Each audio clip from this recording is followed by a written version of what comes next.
নমস্কার বন্ধুরা, welcome back to my channel Champa রান্নাঘর।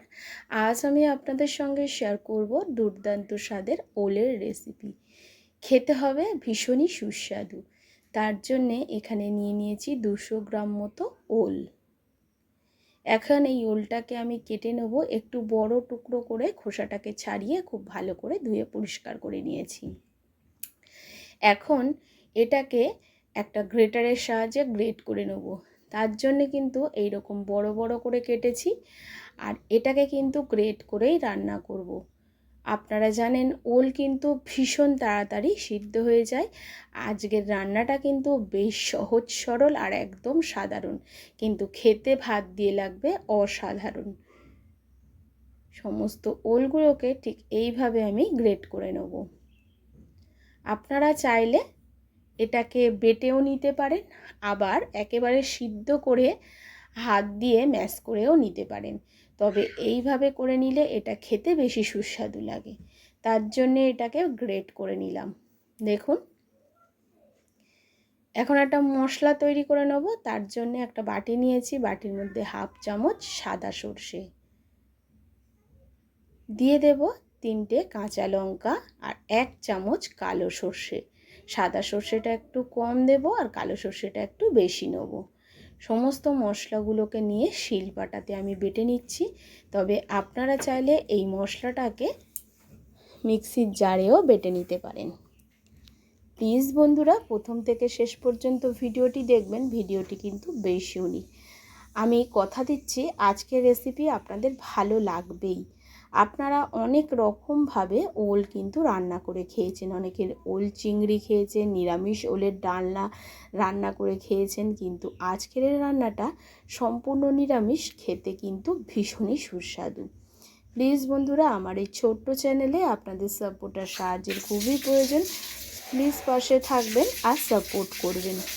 কথা বলতে বলতে সমস্ত মশলাটা কিন্তু বেশ মিহি করে বেটে নিয়ে আমি চলে আসছি। কাঁচা লঙ্কা আর সর্ষে কিন্তু খুব ভালো করে এখানে বেটে নিতে হবে। যতটা মিহি করে বাটবেন ততটাই সুস্বাদু রান্না হবে।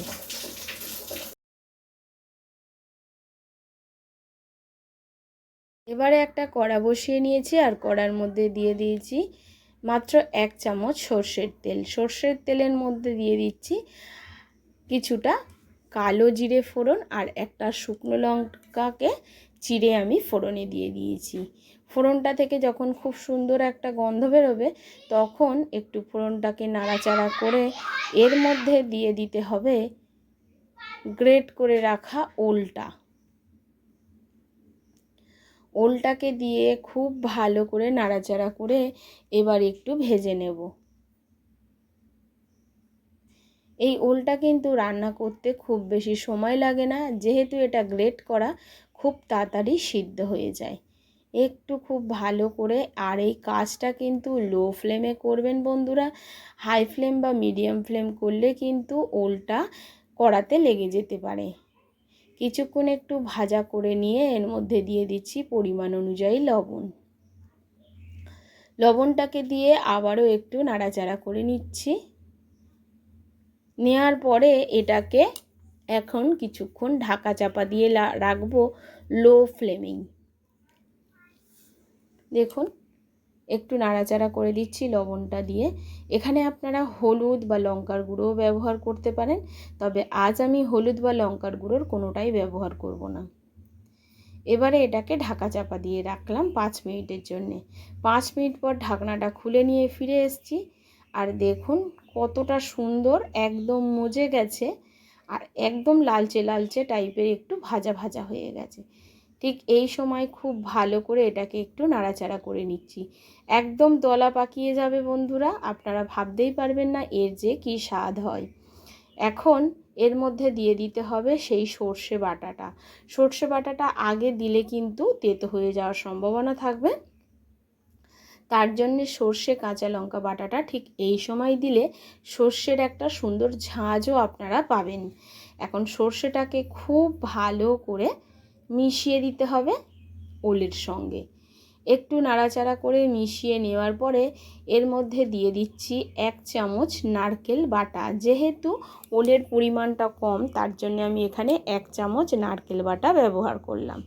আপনারা ওলের পরিমাণের সঙ্গে সঙ্গে নারকেল বাটার পরিমাণটাও বাড়িয়ে কমিয়ে নিতে পারেন। এবারে খুব ভালো করে নারকেল বাটা আর সর্ষে বাটা দিয়ে ওলটাকে এবারে একটু নাড়াচাড়া করে দিচ্ছি। দেখুন, খুব সুন্দর করে এটাকে মেশাতে হবে নারকেল বাটা আর সর্ষে বাটার সঙ্গে। আশা করি বুঝতে পারছেন কিভাবে আমি রান্নাটা করে নিচ্ছি। দেখুন বন্ধুরা, এবারে এটাকে কিছুক্ষণের জন্য আবারও 2 মিনিটের জন্য লো ফ্লেমে ঢাকা চাপা দিয়ে রাখলাম। 2 মিনিট পর ঢাকাটা খুলে নিলাম। আর এখন দেখুন বন্ধুরা, বেশ সুন্দর একটা গন্ধ বেরিয়েছে আর খুব সুন্দর এটা কিন্তু একেবারে মজে গেছে। দেখুন, একটু লালচে লালচে, এটা যতটা শুকনো করবেন ততটা এটা খেতে ভালো লাগবে। আর একদম শুকিয়ে নিয়েছি, দেখুন এর মধ্যে কিন্তু একটুও জল জল ভাব নেই। এবারে সবার শেষে দিয়ে দিতে হবে একটু কাঁচা সর্ষের তেল। 1/2 চামচ মতো কাঁচা সর্ষের তেল দিয়ে খুব ভালো করে এটাকে এবার মিশিয়ে নিচ্ছি। এখন আমাদের ওলটা একেবারে রান্না রেডি হয়ে গেছে। অনেক পুরানো দিনের রান্না এটা বন্ধুরা, অবশ্যই আপনারা বাড়িতে একবার ট্রাই করতে পারেন। মা দিদিমাদের কাছে এই রান্নাটা শেখা। এটা কিন্তু আপনারা ওল ভাজা, ওলের ভর্তা, ওল বাটা যা কিছু বলতে পারেন। এখন এটাকে আমি একটা প্লেটে তুলে নিয়েছি আর সামনে দিয়ে আপনাদেরকে দেখাচ্ছি কেমন হয়েছে। অবশ্যই কমেন্ট করে জানাবেন। নমস্কার বন্ধুরা, সুস্থ থাকবেন।